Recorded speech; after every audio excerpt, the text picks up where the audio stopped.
तांत्रिक महाराज की बात सुनने के बाद ये सभी अपने अपने घरों को वापस पहुंच गए थे। मेघना बेड पर लेटी सोच में डूबी थी। क्या हो यार, तू इतना क्यों सोच रही है? ये दमयंती आखिर थी कौन? हमें तो लगता है कि उसका महाराज से मिलना कोई संयोग नहीं था, बल्कि इसके पीछे उसकी कोई साजिश थी। इस पर इशिता ने मेघना को हैरानी से देखा। अरे तेरी तबीयत तो ठीक है, ये किस टोन में बोल रही है तू? देख मेघना, मैं तो पहले ही यहाँ से जाना चाहती थी, तेरे कहने पे ही मैं रुकी हुई हूँ। मुझे इस गांव की कहानियों से कुछ लेना देना नहीं है। कल एकादशी है, हमें बस उस मृत्युंजय अमृत का सैंपल लेना है और परसों सुबह होने से पहले इस गांव को छोड़ देना है। That's it। ये कहकर इशिता ने चादर तानी और सो गई। इसे कैसे बताऊं कि मैंने खुद को सपने में राजकुमारी बने देखा है। मुझे अपने सपनों का पूरा रहस्य जानना है, मैं यहाँ से नहीं जा सकती।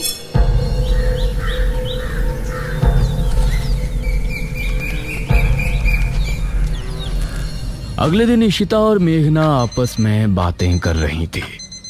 आज रात को ठीक 9 बजे हम इस घर से निकल जाएंगे, ठीक है?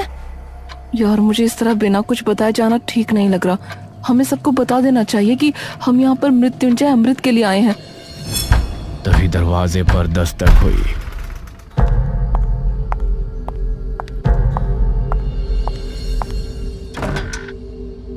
अरे अनुज, तुम? हाँ मैं। क्या बातें चल रही हैं? तुम लोग आज रात मृत्युंजय अमृत को लाने की बात तो नहीं कर रहे ना? नहीं नहीं, ऐसा कुछ नहीं है। गांव में इतनी प्रॉब्लम चल रही है, ऐसे में हम कैसे मृत्युंजय अमृत के बारे में सोच सकते हैं? हाँ वही कह रहा हूँ। आज रात तांत्रिक महाराज अनुष्ठान शुरू करेंगे, सभी को घरों में ही रहना है। तुम बेफिक्र रहो, हम कहीं नहीं जाने वाले।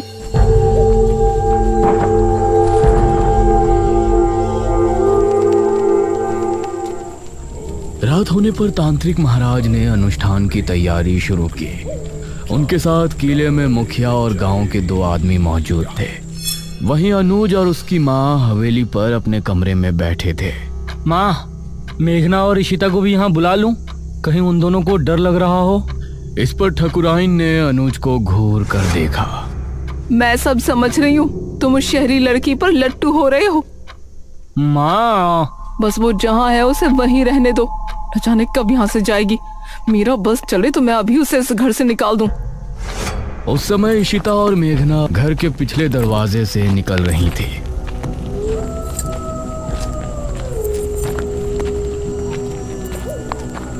मुझे अब भी कुछ ठीक नहीं लग रहा। ये लोग क्या सोचेंगे? हम दोनों बस यहाँ मृत्युंजय अमृत चुराने के लिए आए थे। मेघना, क्या हो गया यार तुझे? हमारी जॉब, हमारा फ्यूचर खतरे में है। हम इस राजा रानी वाली कहानी में उलझने नहीं आए थे। ये इन गांव वालों की प्रॉब्लम है, हमारी नहीं। तो चल ना जल्दी। ये दोनों घर से निकलकर गली की तरफ आ गई थी। गांव में सभी लोग अपने अपने घरों में बैठे थे। सभी तांत्रिक महाराज के अनुष्ठान के सफल होने की प्रार्थना कर रहे थे। पूरा सामने जंगल का रास्ता।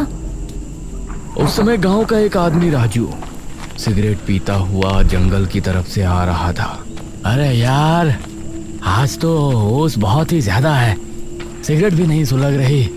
कुछ ही दूरी पर उसको इशिता और मेघना सामने से आती नजर आ रही थी।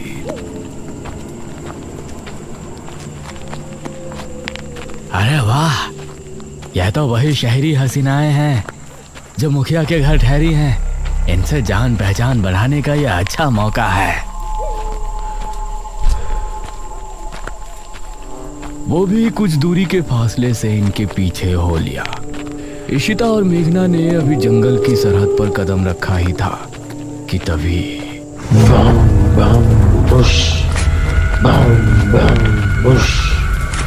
इसे सुनकर ये दोनों चौंक पड़ी। अरे ये तो वही आवाजें हैं, निशिर मोलो।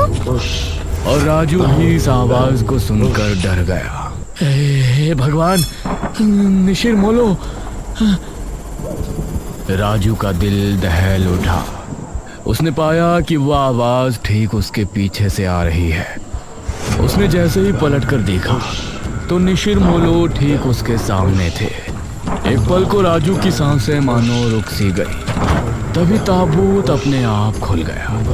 उससे 2 भयानक हाथ निकले जिन्होंने राजू को ताबूत के अंदर खींच लिया। राजू की चीख सुनकर ऋषिता और मेघना दोनों ही बेहद डर गईं। मैंने पहले ही कहा था ना, आज जंगल जाना ठीक नहीं होगा। यार बहस मत कर, जल्दी चल, हम वापस घर चलते हैं। इस तरफ तांत्रिक महाराज अनुष्ठान को शुरू कर चुके थे। वो आंखों को बंद किए लगातार मंत्रों का जाप कर रहे थे। मुखिया और वो दोनों आदमी उनसे कुछ ही दूरी पर थे। भागो जल्दी, कहीं निशिर मुल्ला हमें देख ना ले। इशिता और मेघना दोनों अब डरी हुई हालत में आगे बढ़ रही थी, लेकिन वो आवाज कम होने की बजाय और बढ़ती जा रही थी। माँ, मैं यहाँ क्या करूँगा? मैं भी किले पर जा रहा हूँ। हो सकता है पिताजी को मेरी जरूरत हो। अरे भूल गए क्या, किसी को भी बाहर नहीं निकलना है। अरे मुझे कुछ नहीं होगा। वैसे भी निशिर मोलो की आवाज अभी तक नहीं सुनाई दी। मुझे नहीं लगता कि वो आ जाएंगे। ये कहकर अनुज अपनी माँ की बात काटते हुए घर से निकल गया। इस तरफ तांत्रिक महाराज भी अपनी आंखें बंद किए ध्यान मग्न थे। तांत्रिक महाराज ने खुद को एक अंधेरी जगह पर पाया। क्या यहाँ कोई है? सामने से कोई जवाब नहीं आया और तांत्रिक महाराज के पास एक तितली आकर रुकी। वो तितली अंधेरे में चमक रही थी। वो कुछ देर उनके पास रुकी रही और फिर एक तरफ चली गई। तांत्रिक महाराज भी अब उसके पीछे हो लिए। काफी देर तक चलने के बाद वो तितली जमीन पर बैठ गई। तांत्रिक महाराज ने पाया कि जमीन पर एक दरवाजा लगा हुआ है। वो तितली उस पर बैठते ही गायब हो गई। मेघना और ऋषिता को भागते हुए काफी समय हो गया था। किला इनके सामने ही था। सामने से अनुज भी आ रहा था। उसने इन दोनों को सामने से आता हुआ देखा। अरे मेघना और ऋषिता, ये तीनों एक दूसरे को देखकर हैरान रह गए। तुम दोनों यहाँ क्या कर रही हो? तुमको तो अपने कमरे में होना चाहिए था। मेघना कुछ कहती, लेकिन इससे पहले ही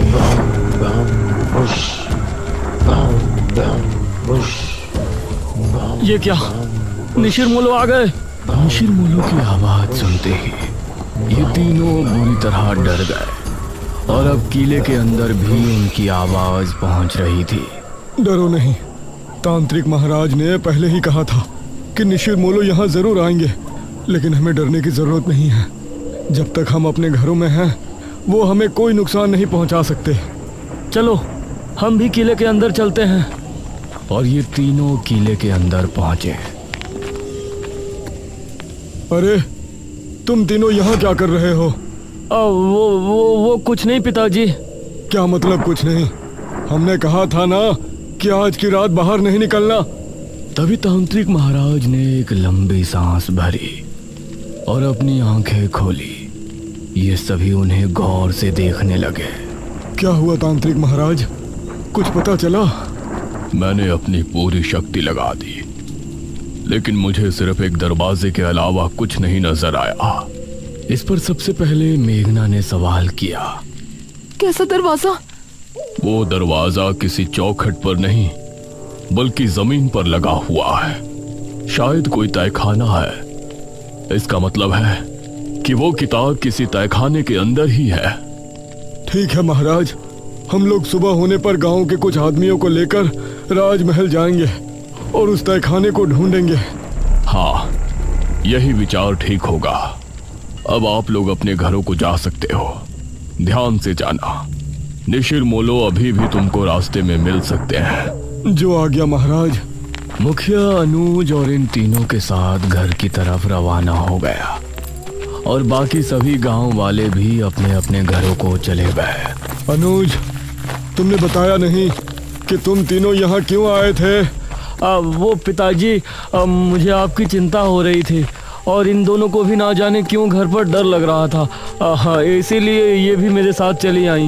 मुखिया को अनुज की बात में सच्चाई नहीं नजर आ रही थी, लेकिन उसने आगे कुछ नहीं कहा। कुछ देर बाद ये चारों घर पर पहुंचे।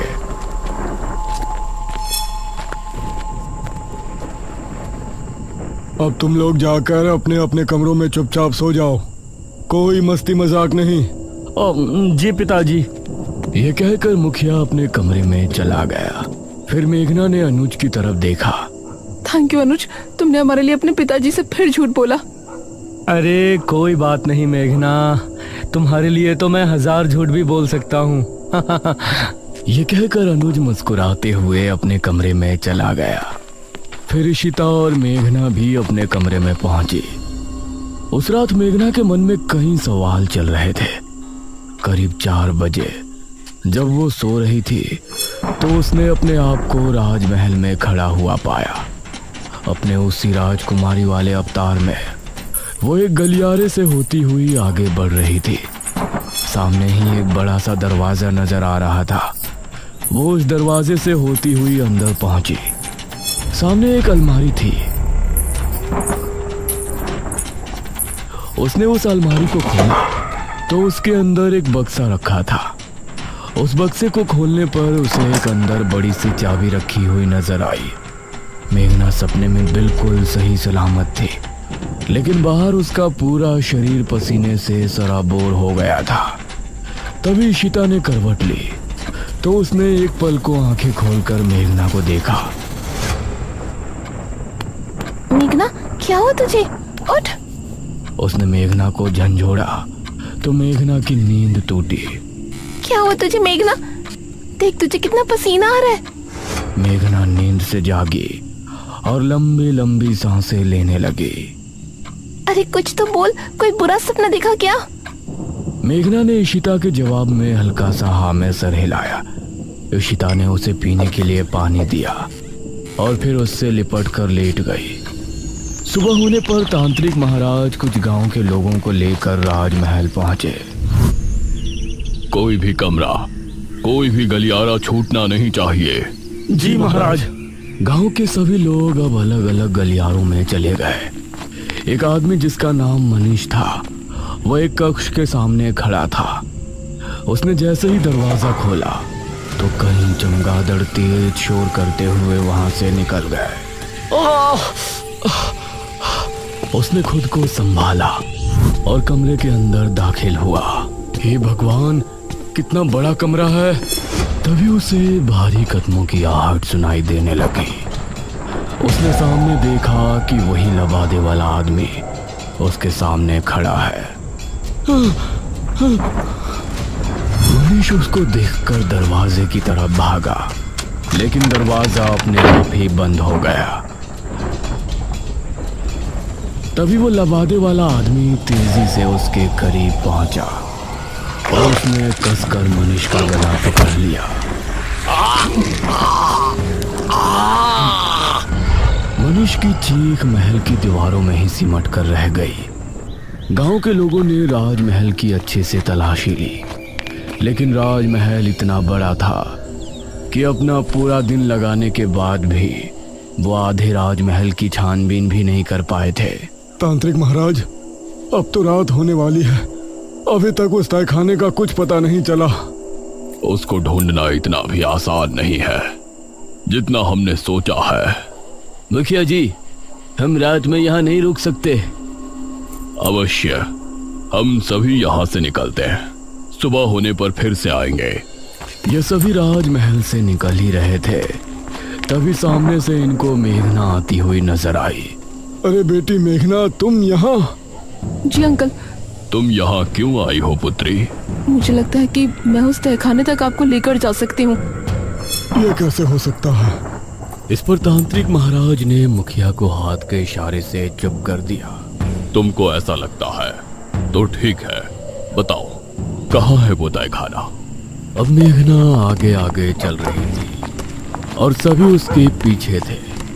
वो एक गलियारे से होती हुई आगे बढ़ रही थी। सामने ही एक बड़ा सा दरवाजा नजर आ रहा था। वो उस दरवाजे से होती हुई अंदर पहुंची और ये सब भी उसके पीछे अंदर पहुंचे। सामने एक अलमारी थी। उसने उस अलमारी को खोला तो उसके अंदर एक बक्सा रखा था। उस बक्से को खोलने पर उसे अंदर एक बड़ी सी चाबी रखी हुई नजर आई, जिसे देखकर ये सभी हैरान रह गए। हे भगवान! मेघना ने बिना कुछ बोले चाबी को उठाया और फिर से आगे बढ़ी। सामने एक और दरवाजा था। मेघना उससे होते हुए सभी को अपने साथ अंदर ले गई। उस अंधेरे कमरे में सभी को जमीन पर एक दरवाजा नजर आया, जिसे देखकर सभी की हैरानी का ठिकाना नहीं था। यही है वो दरवाजा जो हमने हमारी दिव्य दृष्टि से देखा था। उस दरवाजे पर एक छेद था। मेघना ने उस छेद के अंदर चाबी लगाकर 3 बार घुमाया। अब इसे उठाकर देखो। तांत्रिक महाराज के कहने पर 2 आदमियों ने दरवाजे को उठाकर देखा तो वह आसानी से उठ गया। दूसरी तरफ अनुज और इशिता घर पर मौजूद थे। अनुज, मेघना कमरे में नहीं है। क्या मतलब? कहाँ गई अब वो? मुझसे तो टॉयलेट की बोल के गई थी, अब देखा तो वहाँ भी नहीं है। यह सुनकर अनुज हैरान रह गया। इस तरफ राजमहल में ये सभी तहखाने के अंदर पहुंचे। वहां एक शीशे के बक्से में एक किताब रखी हुई नजर आई। हाँ, यही है बेरमपुर पुराण। सभी किताब को देखकर खुश भी थे और हैरान भी। पुत्री, इसे उठाओ और फिर हम किले पर चलते हैं। मेघना ने जैसे ही किताब को बक्से से उठाया तो अजीब सा शोर उत्पन्न हुआ। यह कैसी आवाज है? तभी तहखाने के हर एक कोने से बिच्छू निकलकर इनकी तरफ आने लगे। सभी निकलो यहाँ से, जल्दी। अब ये सभी तेजी से ऊपर की तरफ भागे, लेकिन एक आदमी को बिच्छुओं ने सीढ़ियों पर ही अपने चपेट में ले लिया। उस आदमी को एक ही पल में बिच्छुओं ने कंकाल में बदल दिया। बाकी सभी लोग डरी हुई हालत में महल के मुख्य द्वार की तरफ भागे। मेघना सबसे आगे भाग रही थी। दरवाजे से होते हुए ये महल से बाहर निकलने में कामयाब हो गए, लेकिन ठीक दरवाजे पर जो आदमी सबसे पीछे था उसको भी बिच्छुओं ने अपने चपेट में ले लिया और उस आदमी की चीख पूरे राजमहल में गूंज गई। इन लोगों ने अब अपने कदमों को रोका नहीं और किले में पहुंचकर अपनी सांस तोड़ी। तांत्रिक महाराज ने मेघना को गौर से देखा। पुत्री, इस किताब के बारे में तुमको कैसे पता चली? उस समय अनुज और इशिता भी वहां पहुंचे। अब ये सभी मेघना की तरफ ही देख रहे थे, लेकिन मेघना की नजर उस किताब पर थी जिससे कई रहस्यों का खुलासा होने वाला था।